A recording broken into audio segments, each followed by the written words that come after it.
तो हाँ जी, आपका नाम रविंदर है और आपकी कुंडली बनी है धनु लग्न की। राशि आपकी है तुला। और आपने जो सवाल लिख के भेजा, आपने बोला है विवाह मेरा कब होगा। और आपने अपने काम काज के बारे में पूछा है, काम काज में दिक्कतें आ रही हैं, काम काज ज़्यादा नहीं चल रहा आपका, और कौन सा आपको काम करना चाहिए या नौकरी करनी चाहिए, आपका सवाल है। पूरा विस्तार में आपको मैं समझाऊंगा। सबसे पहले तो आप ये समझो कि जो कुंडली होती है इसमें होते हैं टोटल 12 घर। 12 घर पहले आप समझ लो, वो मैं लिख देता हूँ। ये है आपकी कुंडली में पहला घर, ये है दूसरा घर, तीसरा घर, चौथा, पाँचवा, ये है छठा घर, सातवां, आठवां घर, नौवां, 10वां, 11वां और ये 12वां घर।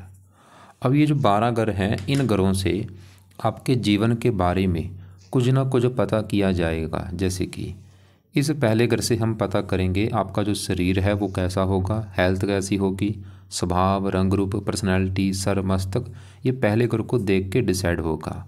दूसरा घर आपके है धन जोड़ने का। तीसरा घर छोटे भाई बहनों का है। चौथा घर आपकी माता, मकान, वाहन। पाँचवां घर बच्चों का है। छठा घर शत्रु, रोग, कर्जे का है। सातवां घर आपकी है पत्नी का घर। आठवें घर से उम्र देखेंगे। नौवें घर से भाग्य है। 10वां घर काम काज का है। 11वां घर है लाभ। और 12वें घर से खर्चे देखे जाते हैं। आपने मेरी यहाँ पे दो बातें नोट करनी है। पहली बात, जो मैंने 12 घर लिखे हैं इनको याद कर लो। और दूसरी बात, इन 12 घरों से जो कुछ देखा जाएगा वो याद कर लो। और अब आप ये देखो कि आपने कुंडली में क्या देखना है, वो घर देख लो। मान लो आपने देखना है अपनी माता के बारे में, देखना है माता का सुख कैसा है। तो चौथा घर कुंडली में माता का होता है, तो माता देखनी है, चौथा घर देखेंगे। और चौथे घर में नंबर लिखा है 12। 12 है मीन राशि, इसका जो मालक है वो है गुरु। तो आपकी माता के लिए हमें गुरु को देखना पड़ेगा। ऐसे ही अगर आपका धन जोड़ना देखना है तो दूसरा घर कुंडली में धन जोड़ने का होता है। और दूसरे घर में नंबर लिखा है 10। 10 है मकर राशि, माल किसका बना, शनि।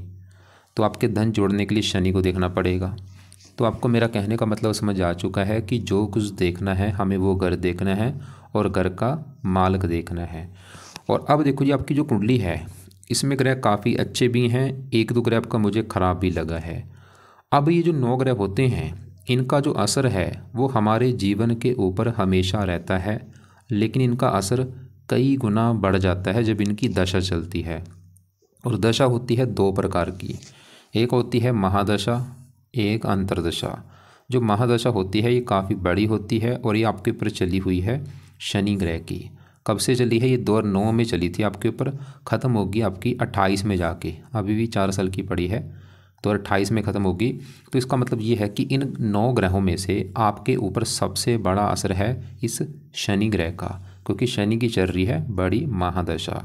और शनि का आपके ऊपर असर है कितना, वो है 80%। आपकी अगर 100 में से 80% लाइफ में जो कुछ आपके साथ हो रहा है शनि की वजह से हो रहा है। जो भी आप मतलब खा रहे हैं, पी रहे हैं, काम कर रहे हैं, कारण शनि है। और बाकी बचा 20% असर है जिसकी होती है अंतर्दशा, वो चल रही है राहु की।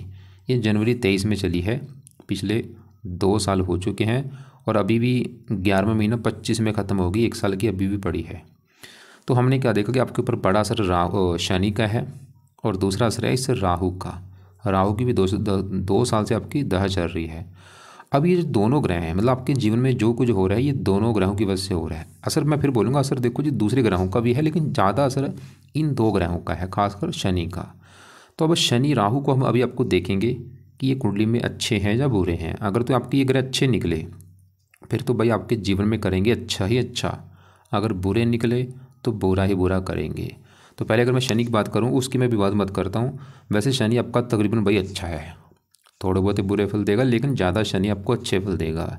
लेकिन आपका जो राहु है ये मुझे बहुत ज़्यादा ख़राब लगा है, ये आपको टोटली ख़राब फल देगा। और आपने अगर प्रैक्टिकल करना चाहे नोट कर भी लो कि जब से आपकी राहु की दशा चली है, नोट कर लो चाहे कि जनवरी 2023 के बाद, मतलब पिछले 2 साल से आपको काफ़ी दिक्कतें, परेशानियाँ, रुकावटें, काम धंधे में दिक्कतें, प्रॉफिट ना होना, लॉस होना, ऐसी दिक्कतें आ रही होंगी। नोट कर लो चाहे कि जब से राहु की दशा आई है जीवन में हज़ारों दिक्कतें आ रही हैं, परेशानियाँ आ रही हैं। तो विस्तार में समझाता हूँ। राहु देखो जी यहाँ पे बैठा है इस घर में, 11वें घर में। पहले समझो कि 11वां घर है किसका, 11वें घर से हम लाभ देखते हैं। लाभ, इस घर से और भी काफ़ी चीज़ें हैं, आमदनी देखी जाती है, आपकी जो आमदनी है, आपके कामों में लाभ होगा या नहीं। 11वां घर बड़े भाई बहनों का है, इच्छा पूर्ति का है, मित्रों का है, हजारों ऐसी चीज़ें 11वें घर से देखते हैं। और आपको मैंने अभी क्या बोला था कि जो कुछ देखना है उस घर का मालिक देखना है। अब 11वें घर में क्या लिखा है? 7 लिखा है। 7 है तुला राशि, मालिक इसका है ये शुक्र। हमें इस शुक्र को देखना पड़ेगा 11वें घर के बारे में जानने के लिए। और शुक्र के अलावा 11वें घर में देखो जी, गुरु, चंद्रमा, राहु, इन तीनों को भी देखना पड़ेगा। तीनों में सबसे पहले मैं राहु की अगर बात करूं, देखो जी, राहु के साथ इसी घर में चंद्रमा और गुरु बैठे हैं। आपके चंद्रमा गुरु जो हैं ये है तो अच्छे थे, लेकिन ये चंद्रमा गुरु भी बेचारे खराब हो चुके हैं साथ में राहु की वजह से, क्योंकि राहु एक दानव ग्रह है और चंद्रमा गुरु है देवते। और यहाँ पे दोष बना है। जब भी देखो जी, राहु के साथ चंद्रमा बैठता है, राहु चंद्रमा के साथ जब बैठते हैं क्या बनता है? ग्रहण दोष बनता है। तो यहाँ पे वो दोष बना है, राहु चंद्रमा एक साथ बैठ के ग्रहण दोष बना हुआ है। और राहु के साथ यहाँ पे गुरु भी बैठा है, ये चंडाल दोष बनता है। जब भी राहु गुरु की युति होती है, एक साथ बैठते हैं, इसे कहते हैं चंडाल दोष बना हुआ है। और यहाँ पे देखो जी, आपका चंद्रमा, मैं फिर बोलूँगा, ये चंद्रमा सवाल की चंद्रमा और गुरु कैसे हैं? तो ये है तो आपके अच्छे थे, इन्होंने अच्छे फल देने थे, खासकर गुरु आपका बहुत अच्छा है। लेकिन इनके भी जो अच्छे फल हैं उसमें अच्छे फलों में कमी आ रही है, साथ में राहु की वजह से। देंगे अच्छे फल जरूर, लेकिन अच्छे फल कम हो रहे हैं। और राहु आपका है वो बहुत ज़्यादा ख़राब, क्योंकि जो दोष बने हैं इसकी वजह से राहु खराब। अगर राहु के साथ यहाँ पे चंद्रमा गुरु ना होते फिर तो राहु चलो अच्छे फल देता, लेकिन गड़बड़ यही है कि साथ में जो दोष बने हैं, ये जो ग्रहण दोष बना है और चंडाल दोष बना है। अब राहु क्या करेगा? दिक्कत कहाँ बैठा है? 11वें घर लाभ का। सबसे बड़ी दिक्कत आपके काम काज में आपको लाभ नहीं होगा, प्रॉफिट नहीं होगा, उल्टा आपको लॉस होगा। चलता चलता व्यापार बंद भी करा सकता है, या घाटा हो जाना, हानि, काम काज की हानि होना। मतलब आपका जो बिजनेस जो भी आप कर रहे हैं, जैसे हमने लिख रखा था, ये शायद लिख रखा है एग्रीकल्चर में काम करता हूँ, ये आप शायद नोट कर भी लेना, 2 साल से दिक्कतें आ रही होंगी इस काम काज में आपको राहु की वजह से। क्योंकि आमदनी का अगर है, आमदनी कम कर देगा, आमदनी को लिख के दिक्कतें बहुत सारी आएंगी, मित्रों को लेकर दिक्कतें, और भी बड़े भाई बहन अगर कोई होगा उसको लेकर दिक्कतें। 3 दृष्टियाँ, 5 में पड़ेगी, तीसरे घर के ऊपर तीसरे घर की भी हानि, 7 में 5वें घर के ऊपर पढ़ाई में दिक्कतें, बुद्धि भ्रमित, संतान संबंधी चिंता। 7 में पड़ रही है, 9वीं दृष्टि पड़ेगी 7वें घर के ऊपर, पत्नी घर के ऊपर, विवाह में दिक्कतें। मतलब राहु का सही होना आपके लिए भाई बहुत ज़रूरी है। आपकी मतलब जो भी कुंडली में दिक्कतें आ रही हैं, कारण है राहु। और भी आपको मैं कारण बताऊँ कि ये जो आपका शनि है तो अच्छा, ये राहु के नक्षत्र में बैठा है। ऐसे बुध है तो अच्छा, राहु के नक्षत्र में बैठे है। ऐसे गुरु है तो अच्छा, राहु के नक्षत्र में बैठे। मतलब 3 ग्रह तो आपके राहु के नक्षत्र में बैठे हैं। ऊपर से राहु की दशा है, अभी भी 1 साल की पड़ी है दशा। और ये 1 साल की दशा है, इसमें कोई कहीं पे पैसा इन्वेस्ट मत करना, कोई काम धंधा शुरू मत करना। अभी आपका काम काज ठप हो सकता है। मतलब पूरा संभल के रहो, जो चल रहा है चलने दो, और जितना हो सकता है पाठ पूजा करो, खासकर राहु के। तो राहु सवाल की सही कैसे होगा, इसके आपको करने पड़ेंगे भाई पाठ पूजा उपाय, जिसमें से पहला उपाय है आप एक तो राहु के जो मंत्र हैं वो एक बार पूरे करो। मंत्र है 18,000। सबसे फर्स्ट काम आपका ये है। ये शनिवार शुरू करना है, जैसे कि आज मुझे लगता है बुधवार है, मंडे ट्यूसडे वेड, हाँ बुधवार, अभी शनिवार की वेट करो। शनिवार जो आने वाला है, शनिवार को रात के समय संकल्प लेना। संकल्प कैसे लेना है? आप ये बोलना कि हे राहु देवता जी, मेरा नाम ये है, जात ये है, गोत ये है, आपकी चल रही है मेरे ऊपर अंतरदशा, और मैं चाहता हूँ आपका बुरा फल मुझे ना मिले, इसलिए आपके जो मंत्र हैं 18,000 वो मैं पूरे करने जा रहा हूँ। तो ये मंत्र आपने पूरे करने हैं, चाहे आपके लग जाएँ 11 दिन, चाहे 21 दिन, चाहे 40 दिन लग जाएँ, चाहे 2 महीने भी लग जाएँ, मतलब मंत्र पूरे कर लो बस। मंत्र पूरे करके फिर इनको छोड़ देना। और मंत्र है ओम, 2 मंत्र हैं, एक तो है ओम राम राहवे नमः, या तो आप ये कर लो ओम राम राहवे नमः, ओम राम राहवे नमः, या फिर आप ये कर लो ओम राहवे नमः, ओम राहवे नमः। जो आपको सही लगे वो कर लेना। जब मंत्र पूरे हो गए फिर छोड़ देना। फिर आपने दूसरा जो उपाय करना है, और तीसरा 2 उपाय हैं। दूसरा है राहु कवच का पाठ, ये पाठ है। पहला तो मंत्र था, ये पाठ है। और तीसरा है राहु स्रोत का पाठ।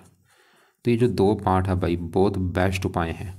तो दोनों पाठ आपने पढ़ने हैं, या इनको सुना करो, और इनको आप रात के समय या शाम के समय इनको 2-2 3-3 बार आपने पढ़ना है। दोनों पाठ मैंने क्या बोला है, जहाँ तो इनको पढ़ लिया करो अगर पढ़ना आता है, संस्कृत में पाठ है, या इनको ऑडियो लगा के सुना करो 2-2 3-3 बार। कब तक? जब तक राहु की है दशा, अभी 1 साल तक। चौथा उपाय, राहु का दान करना शुरू कर दो। दान से छब्बी जो है पावर कम होगी, शांत होगा। तो रोजाना राहु का दान करो जब तक राहु की दशा, मतलब ये जो पाठ है या दान है, ये जब तक राहु की दशा भी 1 साल की है तब तक ये उपाय भाई जरूर करो। और दान की वीडियो आपको भेजूंगा, उसको देख लेना वो क्या है दान। जो दान आपको सही लगता है वो दान कर दिया करो। 5वां उपाय है, राहु जो है ये कुछ देवी देवताओं के पाठ पूजा से प्रसन्न होता है, जिसमें से एक तो है शिव जी। तो अगर आप शिव जी की पूजा प्रार्थना करेंगे उससे राहु अच्छा होगा। हनुमान जी हो गया, दुर्गा जी हो गया, या माता सरस्वती जी। तो ये जो मैंने देवी देवता लिखे हैं इनके, अब शिव जी की अगर बात करें तो कोशिश करो रोजाना शिव जी के मंत्र जाने की, और शिव जी के मंदिर में जाके वहाँ पे शिव चालीसा पढ़ो, या शिव जी का जो मंत्र है ओम नमः शिवाय वो जाप किया करो, या घर पे ही बैठ के शिव जी का जो मंत्र है सुबह के टाइम बैठ के ओम नमः शिवाय जाप करो सुबह के टाइम। और हनुमान जी का लिए क्या करो, हनुमान जी का भी अगर घर के आसपास है मंदिर कोई, वहाँ पे जाया करो, या घर पे ही बैठ के हनुमान जी के जो पाठ हैं, जैसे कि सुबह के टाइम हनुमान चालीसा पढ़ लो, साथ में संकट मोचन पढ़ लो, और शाम को बजरंग बन का पाठ पढ़ा करो। और दुर्गा चालीसा भी रोजाना एक पाठ पढ़ो, चाहे सुबह चाहे शाम को। नीले कपड़े कम यूज़ करो। तो ये राहु के उपाय हैं, अगर आप करते हैं भाई बिल्कुल राहु अच्छा हो जाएगा, आपके फेवर में हो जाएगा, हज़ारों दिक्कतें दूर हो जाएंगी। क्योंकि मैंने आपको फिर बोलूँगा, मैं अभी आपको पूरा समझाऊंगा कि क्योंकि खाली मैं सोचना कि राहु देखो जी और भी दिक्कतें आपको बड़ी दे रहा है, अभी आपको मैं समझाऊंगा। अब साथ में जो चंद्रमा गुरु बैठे, अगर इनकी मैं बात करूँ, मैं फिर बोलूँगा गुरु है तो आपका अच्छा, बस थोड़ा सा पीड़ित है, चंडाल दोष बना हुआ है राहु के साथ है। गुरु की अगर बात करें क्या अच्छे फल देने थे इसने, गुरु इस कुंडली में इस घर का मालक है, तो इस घर का चौथे घर का और ये पहले घर का, मतलब चौथा पहला इन घरों का मालक है गुरु। अब चौथा घर किसका होता है, चौथा घर है आपकी माता का घर, मकान वाहन भूमि जमीन जायदाद नौकर चाकर, ये चौथे घर से देखेंगे। और चौथे घर में लिखा है 12 है मीन राशि, माल कौन बना गुरु। तो चौथे घर का मालक गुरु जाके बैठा है 11वें घर में, लाभ के घर में। गुरु के दिखा कि आपको माता मकान वाहन से लाभ होगा, माता मकान वाहन का सुख अच्छा होगा आपको गुरु की वजह से। और गुरु इस पहले घर का मालक है जहाँ पे 9 लिखा है, धनु राशि मालक गुरु। पहला घर आपका शरीर सेहत स्वभाव रंग गुरु पर्सनैलिटी, गुरु ये घर आपका शरीर अच्छा होगा, हेल्थ अच्छी, स्वभाव रंग गुरु अच्छा, पर्सनैलिटी अच्छी। गुरु 11वें घर का अच्छा कर रहा है कि आपकी आमदनी अच्छी होगी, आपको लाभ होगा, इच्छाएँ पूरी होंगी। गुरु की 3 दृष्टियाँ हैं, 5वीं यहाँ पे, 7वीं यहाँ पे, पति घर को देख रहा है पत्नी, मतलब गुरु भाई बहुत अच्छा है। लेकिन अच्छे फलों में थोड़ी सी, ज़्यादा नहीं, हल्की सी कमी जरूर आएगी राहु की वजह से। मतलब अगर आपने राहु को सही कर लिया, आप समझ लो आपका गुरु भी जो है उसके अच्छे फल आपको मिलने शुरू हो जाएंगे। और एक दूसरा कारण है, गुरु बैठा भी मैंने बोला था राहु के नक्षत्र में बैठा, ये गड़बड़ हो चुकी है। अब यहाँ पे जो चंद्रमा है ये पीड़ित है, तो चंद्रमा के जो देवता होते हैं वो शिव जी हैं। तो अगर आप शिव जी की पूजा उपासना भाई करते हैं, राहु तो अच्छा होगा ही, ये चंद्रमा भी आपका अच्छा हो जाएगा। तो इसलिए शिव जी की पूजा उपासना जरूर करनी है, सुबह शाम शिव जी का मंत्र जाया करो। और शिव जी का जो मंत्र है वो मैंने बोला है सुबह शाम या दोनों टाइम, या कम से कम सुबह के टाइम जरूर जपना है। 10-20 मिनट सुबह के टाइम बैठ के अपना ओम नमः शिवाय जपा करो पूरी भावना से। कभी शिव चालीसा पढ़ लिया करो या शिव तांडव स्रोत पढ़ लो, ऐसे जपा करो पाठ पूजा। अब देखो जी, अभी हमने देखा कि बड़ी दशा आपकी शनि की, अभी उसकी बात करते हैं कि वो कैसा है, क्योंकि बड़ा असर तो शनि का है। और शनि आपका यहाँ बैठा है कुंडली के तीसरे घर में। शनि देखो जी तीसरे घर में जहाँ बैठा वहाँ पे जो 11 लिखा है ये है कुंभ राशि, और कुंभ राशि का मालक होता है शनि। और शनि कहाँ बैठा है, इसी घर में बैठा है। मतलब आपका शनि, एक बहुत बड़ी अच्छी बात है कि वो तीसरा घर जहाँ बैठा है वो उसी का घर है, अपने घर में बैठा है। और ये ग्रह जो होते हैं अगर अपने घर में बैठे हैं बहुत अच्छे फल देते हैं। अपने घर में बैठा है, योग भी आप बना है, शश योग बना हुआ है, अपने घर में बैठा है, तो तीसरे घर का शनि करेगा अच्छा। और शनि इस कुंडली में एक और घर का मालक है, वो है ये दूसरा घर। दूसरे घर से देखा जाता है धन जोड़ना, तो धन जोड़ना देखना है दूसरा घर। दूसरे घर में 10 लिखा है, मकर राशि मालक इसका शनि। तो शनि मतलब तीसरे घर का भी मालक है और दूसरे घर का। तो शनि आपको जो अच्छे फल देगा तीसरे घर का भी अच्छा कर देगा और दूसरे घर का। दूसरा घर है धन का, धन मतलब आपको शनि धनी बनाएगा, क्योंकि तीसरा घर है मेहनत का, मेहनत पराक्रम, धन मेहनत। शनि दिखा रहा है कि भाई आप खुद की मेहनत के बल पर धन कमाएंगे, आपको मेहनती बनाएगा, साहसी बनाएगा, पराक्रमी बनाएगा, उद्यमी बनाएगा। मेहनत के बल पर आप आगे बढ़ेंगे, इच्छाएं पूरी करेंगे। मतलब शनि की जो दह चल रही है वो आपका फिर भी अच्छा है। शनि अच्छा, लेकिन थोड़ा सा एक बुरा फल ये देगा कि शनि की तीसरी दृष्टि पड़ेगी 5वें घर के ऊपर। यहाँ पे है नीच राशि, 5वां घर संतान का है। ये थोड़ी सी संतान संबंधी चिंता पैदा करेगा आपको। वो चिंता क्या होगी, क्योंकि 5वें घर में केतु भी बैठा है संतान के घर में, ही 5वां घर संतान का है। यहाँ पे देखो जी 5वें घर में जो केतु बैठा है ये भी संतान संबंधी चिंता पैदा करेगा। और शनि भी 5वें घर को देख रहा है, ये भी संतान संबंधी चिंता आपको ये होगी। एक तो आपके मुझे लग रहा है कि आपकी जो पत्नी है उसका गर्भपात जरूर होगा, 1-2 बार गर्भपात हो सकता है। दूसरा संतान ऑपरेशन के द्वारा होगी। तीसरा, लड़कियां ज़्यादा हो सकती हैं, या कोई और भी दिक्कत आ सकती है, संतान मृत पैदा होना, मरी हुई संतान का पैदा होना, या कोई गड़बड़ होगी संतान को लेकर। मुझे कन्फर्म नहीं कि वो दिक्कत आनी क्या है, लेकिन आनी जरूर है।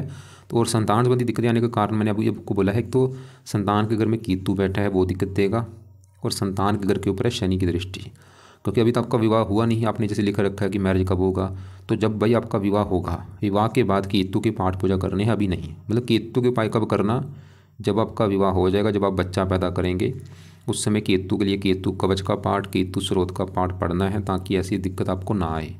और केतु का जो दान है, कुत्तों को रोटी डालना, वो कर लेना। और बाकी शनि का भी जो मैं उपाय बताऊंगा, उससे शनि 5वें घर की हानि नहीं करेगा, और जो अच्छे फल वो आपको और मिलेंगे। मतलब ये शनि के उपाय जरूर करो, ताकि ये दशा जो चली हुई है आपकी और अच्छी जाए, और ये आपको धन ज़्यादा दे, क्योंकि शनि भी एक गड़बड़ हो रही है।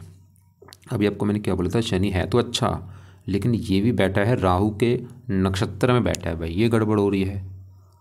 धन का मालिक, वो तो ये करता है धनी बनाएगा, लेकिन राहु की वजह से, ये भी राहु के नक्षत्र में, तो थोड़ा सा धन संबंधी चिंता भी होगी।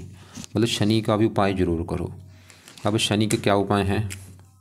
शनि का पहला उपाय है, आप शनि मंदिर जाना शुरू कर दो, खासकर हर शनिवार को। घर के आसपास है तो रोजाना जा सकते हो, दूर है तो शनिवार को शनि मंदिर में जाके माथा टेक के आओ, प्रार्थना करो कि हे शनि देवता जी, आपके मंदिर इसलिए आया हूँ क्योंकि आपकी चल रही है मेरे ऊपर महादशा। मैं चाहता हूँ आपकी दशा अच्छी जाए, और भी मेरी लाइफ की जो दिक्कतें हैं वो दूर हो, मेरा काम धंधा चले।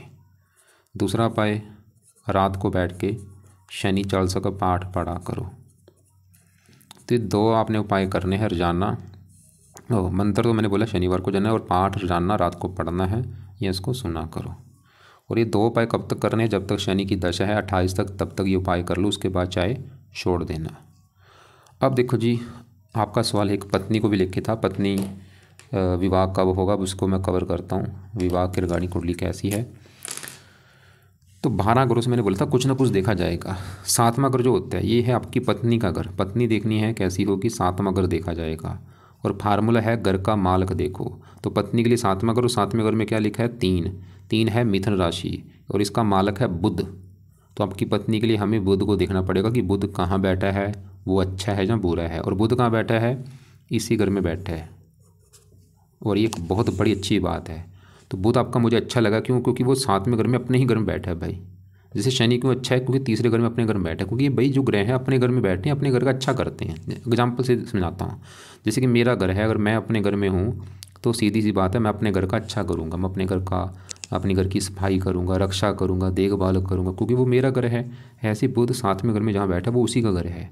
तो 7वां घर किसका है, पत्नी का। बुध ये दिखा रहा है कि आपको पत्नी का सुख अच्छा मिलेगा, पत्नी आपकी बुद्धिमान होगी, समझदार होगी, गुणी होगी, विद्वान होगी।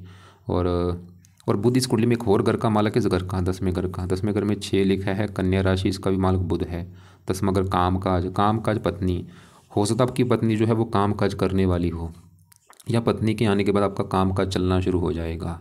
और आपकी बुध की बड़ी दशा चलेगी 28 के बाद, वो भी समय आपका काफ़ी अच्छा होगा। 5वां महीना 28 के बाद बड़ी महादशा बुध की आने वाली है।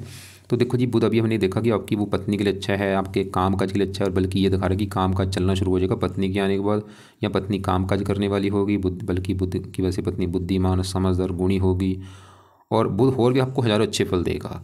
लेकिन यहाँ पर भी एक गड़बड़ हो चुकी है, वो क्या है, बुध किसके नक्षत्र में बैठा है, राहु के नक्षत्र में बैठ चुका भाई, ये गड़बड़ हो चुकी है।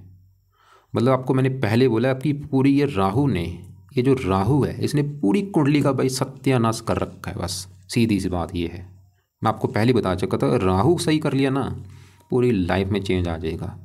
शनि बैठा है राहु के नक्षत्र में, बुध बैठा है राहु के नक्षत्र में, गुरु बैठा है राहु के नक्षत्र में, और राहु की चल रही दशा, राहु साथ में चंद्रमा के बैठा है, ग्रहण दोष बना है, गुरु के साथ बैठा है, चंडाल दोष बना है भाई। इसको सही करो। और कैसे सही होगा, ये उपाय करने से।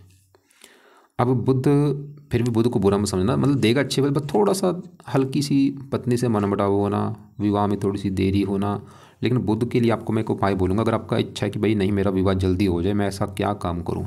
और एक और बात है, विवाह के लिए देखो जी 7वां घर जो है, एक निवास कुंडली भी देखी जाती है। निवास कुंडली में हमें 7वां घर देखना पड़ता है। जैसे कि ये है आपकी, देखो ये है आपकी डिटेल, रविंदर आपका नाम है, ये डिटेल है। और ये आई आपकी अभी कुंडली जो मैंने बनाई है, यहाँ पे देखो ये कुंडली बना रखी है। एक निवास कुंडली जो है वहाँ पे देखो कौन बैठा है, 7वें घर में राहु बैठा है भाई। साथ में अगर किसका है, पत्नी का, और साथ में अगर में राहु बैठा है, देखो फिर वही बात आ गई, पूरी कुंडली का सत्यानाश किसने कर दिया है, राहु ने। अगर आपका विवाह नहीं हो रहा, राहु कारण है, विवाह में देरी हो रही है, राहु कारण है, अगर विवाह हो भी गया, पत्नी से लड़ाई झगड़े होंगे आगे जाके, राहु कारण होगा आपका, क्योंकि राहु ये दिखा रही है आपकी पत्नी से आपके लड़ाई झगड़े भी होंगे। तो राहु का मैं तो ये जो 2 पार्ट बोले हैं, राहु कवच, राहु स्रोत, इनको भाई मत छोड़ना, इनको तो मैं बोलूँगा लाइफ टाइम पढ़ते रहो, रात के समय पढ़ा करो या इनको सुना करो 2-2 3-3 बार, और दान भी लाइफ टाइम करते रहो। मंत्र तो एक बार पूरे करके चाहे छोड़ दो, लेकिन दोनों पाठ पढ़ते रहना है या सुना करो। राहु के लिए शिव जी की पूजा पाठना करो जितनी हो सकती है, हनुमान जी का पाठ सुबह शाम पढ़ो, दुर्गा चालीसा पढ़ो, माता सरस्वती की पूजा पाठन से भी राहु अच्छा होता है। अब यहाँ पे देखो जी एक और बात है, ये जो शुक्र होता है पत्नी का कारक होता है, पत्नी के लिए शुक्र को भी देखा जाता है, और वो बैठा है 9वें घर में। 9वें घर से देखा जाएगा आपका भाग्य, अगर आपका भाग्य देखना है 9वां घर, और 9वें घर में 5 लिखा, मालक सूर्य देखना पड़ेगा भाग्य के लिए, और सूर्य बैठा है 8वें घर में, लेकिन इसको चलित में देखूँ तो बड़ा हिस्सा है इसका 7वें घर के ऊपर, पत्नी घर के ऊपर, मतलब भाग्य जाके बैठा पत्नी घर में। सूर्य ये दिखा रहा है, सूर्य वैसे अच्छा है क्योंकि चलित में ये 7वें घर के ऊपर आ चुका है। सूर्य ये दिखा रहा है कि आपकी पत्नी के आने के बाद आपका भाग्य साथ देना शुरू हो जाएगा भाई, ये अच्छी बात है। और अब इसी 9वें घर में शुक्र बैठा है, पत्नी का कारक, विवाह का घर, भाग्य घर में शुक्र भी दिखा रहा है कि पत्नी आएगी तो भाग्य साथ देना शुरू हो जाएगा। मतलब ये आपको देखो जी, वैसे बुध भी दिखा रहा है कि पत्नी आएगी, काम का चलेगा, सूर्य दिखा रहा है भाग्य उदय हो जाएगा पत्नी के आने के बाद, शुक्र भी दिखा रहा है, तो वैसे कुंडली ये दिखा रही है कि आपकी पत्नी के आने के बाद आपकी किस्मत चमकेगी। बाकी थोड़ा सा लड़ाई झगड़े भी होंगे, वो भी राहु की वजह से होंगे। और इसके अलावा आपके 5वें घर में केतु जो है ये संतान संबंधी चिंता पैदा करेगा। अभी चलो आप पहले विवाह कराओ, उसके बाद इसके उपाय कर लेना। और 5वें घर में जो 1 लिखा मालक मंगल भी देखा जाएगा, वो भी 6ठे घर में है, शत्रु राशि है, मंगल भी दिखा रहा है कि संतान संबंधी चिंता होगी, तो संतान संबंधी थोड़ी बहुत दिक्कतें जरूर आएंगी आपको। बाकी एक बार मैं फिर बोल दूं कि आपका अभी जो समय चल रहा है इस राहु की वजह से वो है बेकार, और ये दशा पिछले 2 साल से चली है, अभी भी 1 साल की पड़ी है। इसके बाद जो गुरु की दशा आएगी वो समय काफ़ी अच्छा होगा। तो अभी कुल मिला के मतलब राहु को सही करना है, तो राहु को सही करने के लिए सबसे पहले तो उसके मंत्र पूरे कर लो 18,000, उसके बाद दोनों पाठ पढ़ा करो या सुना करो, और ये आपकी मर्जी हो तो आप चाहे इनको सुबह शाम पढ़ लो, मतलब सुबह भी पढ़ लो शाम को भी पढ़ लो, ज़्यादा फ़ायदा होगा। दान करो, शिव जी, हनुमान जी, दुर्गा जी, इनके पाठ पढ़ो, और कोशिश करो भी 1 साल तक ये दोनों ये जो राहु के पाठ मैंने बोले हैं सुबह शाम पढ़ो, ज़्यादा फ़ायदा हो जाएगा आपको। और चंद्रमा जो पीड़ित है, चंद्रमा के देवता शिव जी हैं, उससे चंद्रमा सही हो जाएगा। गुरु के अभी मंत्र रहने तो गुरु का मंत्र शुरू करना जब राहु की दशा खत्म हो जाएगी 11वां महीना 25 को, उसके बाद गुरु का मंत्र शुरू कर देना, क्योंकि आपकी फिर गुरु की दशा स्टार्ट होगी, वो समय अच्छा होगा। वैसे शुक्र का उपाय रहने दो। बुध के लिए आपको मैंने मंत्र बोला है ताकि, हाँ बुध का मंत्र लिख लो यहाँ पे, क्यों बोला है, ताकि बुध आपका जो विवाह है वो जल्दी हो जाए। तो बुध का मंत्र आप सुबह के टाइम चाहे 1 माला, चाहे 2 माला, 3 माला, ये जरूर करो, इसका फ़ायदा है आपका विवाह हो जाएगा जल्दी। और ये बुधवार को स्टार्ट करके रोजाना मंत्र करना है, और मंत्र एक बार संकल्प ले लेना, मतलब मंत्र जब स्टार्ट करो, मान लो अपने बुधवार को, जैसे आज बुधवार है, चाहे आज से स्टार्ट कर लो चाहे अगले बुधवार से कर लेना, संकल्प लेके स्टार्ट करना कि हे बुध देवता जी, मेरा नाम अरविंदर है, मेरी जात गोद ये है, आप हैं मेरी कुंडली में पत्नी के घर के मालक, मुझे अभी तक पत्नी का सुख नहीं मिला, मैं आपका आज से मंत्र जाप किया करूँगा ताकि मेरा विवाह हो जाए और पत्नी अच्छी मिले। तो फिर रोजाना मंत्र करना है, चाहे 1-2 माला जितना कर सकते हो रोजाना किया करो। मंत्र है ओम बम बुद्धाय नमः। कब तक करना है, जब तक आपका विवाह नहीं हो जाता। और बाकी केतु के पाठ मैंने बोला है संतान लेने से पहले कर लेना। और मंगल के हनुमान जी की पूजा पाठना से मंगल भी अच्छा हो जाएगा। राहु शनि कई अगर अच्छे होते हैं हनुमान जी की पूजा पाठना से। बाकी अभी आपका समाज अच्छा नहीं चल रहा है, एक और आपके द्वारा मैं सवाल देख लूँ। आपने एक तो ये विवाह के बारे में पूछा है कब होगा, वो आपको मैंने बोला राहु की वजह से भी दिक्कत है। कैरियर बिजनेस कौन सा करें, क्योंकि भाई समय अच्छा जरूरी है, चाहे जो मर्जी काम कर लो वो काम चल जाता है, बस हमारा जो समय है वो अच्छा होना जरूरी है। तो आपका भाई समय अच्छा नहीं चल रहा, इसमें तो कोई भी काम मत करो, मतलब जो ज़्यादा से ज़्यादा पाठ पूजा करो, जो काम कर रहे करते रहो, और काम को उसको अभी छोड़ना मत जो काम कर रहे हो। एग्रीकल्चर में जो करता हूँ ठीक है, आप उसकी पूजा। तो शनि के आपको मैंने पाठ पूजा बोले हैं, शनि मंदिर जाओ, शनि चालीसा पढ़ो, राहु के पाठ बोले हैं दोनों सुबह शाम पढ़ो। बाकी बुध का मंत्र सुबह कर लो।